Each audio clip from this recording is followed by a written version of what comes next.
Hey guys, so I have another video in the works, but first I wanted to show you this game that I had yesterday. I think it really illustrates the stupidity of players in quote-unquote high-ranked comp. I'm going to take this opportunity to rant a bit about the state of Overwatch, and I'm going to highlight some absolute clowns from this game. To give you a little backstory, I decided to hop on my GM alt account to warm up on Sojourn since I hadn't played her since the beta really. I felt like I needed to practice a bit more before I play her on my top 500 account. Now, before you run to the comments to complain about smurfing, these players in this lobby are self-proclaimed top 500 in GM players. I want to give you my perspective of the first half so you can see what went wrong this game. Starting off the first fight, I charge my rail and I see the Ashe and Kiriko peeking the corner. So I pick off the Ashe early in the fight. I see my Doom get on the Zen, so I punish him with my team. At this point, I see the Cass and Kiriko are at their choke, so I push in to clean up the squishies while we have the advantage. As I kill the Kiriko, I notice a Widow coming back from spawn and I fall back, respecting the danger. I see my Doom charging a punch and the Widow just shot, so I aggress with him to stagger their team further. I see the Widow jump peeking, so again, I respect her and I dodge the shot. She whiffs again on my Kiriko, so I peek with Suzu and our Doom dives her. I push forward to high ground and I notice the Kiriko coming out of spawn with TP, so I focus her first. Now it's just the Zen alone, so we clean him up next. Their Doom decides after 3 of his teammates just died that he was also going to feed, so we kill him and that wraps up the second fight. At this point the enemy tank Doominator and the lean-in person on Widow are question marking in chat and calling me sus. Even my tank is surprised and asks if I'm cheating or just goated. Maybe he isn't used to a DPS that will follow up with his aggression so fast. I want you to keep in mind that I'm not solo egoing these players in their spawn with a mercy pocket. My team is properly aggressing on them and I'm punishing the enemy for their terrible awareness, and I'm capitalizing with my team and finishing the kills. As we're holding up waiting for the next fight, I get caught out in the open and I make a mistake and die, and my team loses their pressure. As I'm coming back, my Hanzo gets picked. Their Doom punches in to stop our res and has to ult to get out. The Widow is in open space, so I headshot her and I ult to push our advantage. I didn't anticipate the Doom having a charge punch from his ult though, and I die. My team cleans up the fight with their ults and we continue pushing. I was about to take an off angle on the left, but I heard the Widow pop walls, so I decided to stick with my team and play a closer angle on the high ground. I wait for the walls to end and I see the BAP on the high ground, so I push up to deny his space. We force his lamp, but the Widow picks my Hanzo and their Cass high noons our Doom. At this point it's a 3v5, so I try to make something happen. I kill the Cass and I see the BAP low, so I commit on him to make a play. I wasn't able to secure the kill on the BAP, but their team is preoccupied with denying the cap. For some reason the Widow player is playing cart and whiffs 5 shots on me in their backline. My Mercy is able to res our Doom, so now it's a 4v4 and I'm behind them. My Kiriko and Doom push the BAP and Widow, so I use that opportunity to follow up with them and kill her.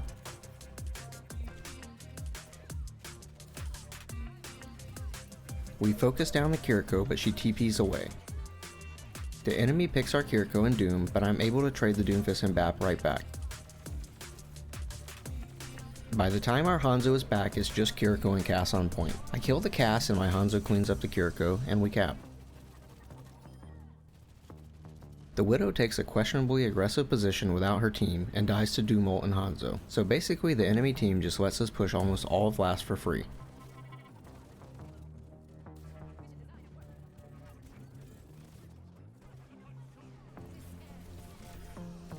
I use my ult to catch the Widow out. I whiff some shots, but I'm able to get 2 more kills.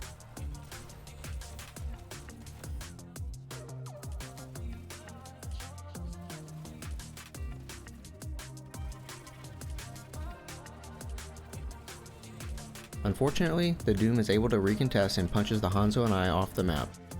Luckily, the enemy team is so uncoordinated that they C9 while I'm respawning.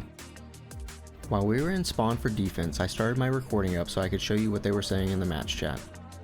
The enemy Doom and DPS were convinced that I was move scripting, whatever that means, or cheating in some way and asked for a draw. I tried to tell my team that I peaked 124 this season and I'm not cheating so that we could just at least play the game out. My Doomfist and support decided to troll and draw regardless. The funny thing to me is that they can't even explain why I'm doing this so suspicious. The enemy Doom and Cass are saying it's my aim that's weird, but the lean-in guy on Widow is convinced that I'm using move scripts and something about smoothing in CH. The enemy cast, Wicked Jelly, kept bringing up that the Sojourn and Mercy are duoed, and I just don't really understand how that's suspicious. I guess they're insinuating that I'm boosting my duo, but in the first round she had 0 deaths. So if she's so boosted and they're so good, why weren't they able to punish her at all? Basically, my team throws the second round and lets the enemy cap. I think my review of the first round proves that my team was simply stronger. I wasn't overextending and egoing them with my boosted Mercy, my team was creating tons of space and I played properly to their aggression, and I was able to find picks in the chaos. The enemy team was obviously less coordinated and less skilled, and honestly crumbled to the pressure on my team. It is hilarious to me that an awful team that got stomped due to my team playing well was able to convince my teammates out of a free win that they deserved, because I was the one finishing off kills. The cast Wicked Jelly calls out the fact that only Mercy and I were trying, and that when 3 people call you out, it's a problem. So I decide to ask what his peak in Overwatch 1 was. The Leanin guy decides to chime in to say he peaked 4671 in Overwatch 1, which I should note would make him a known top 10 player. So let's look at a little montage of what supposed 4671 gameplay looks like.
This part really made me laugh. I knew Leanin was behind me on Genji, but I just wanted to contest the point and see if I could kill his supports.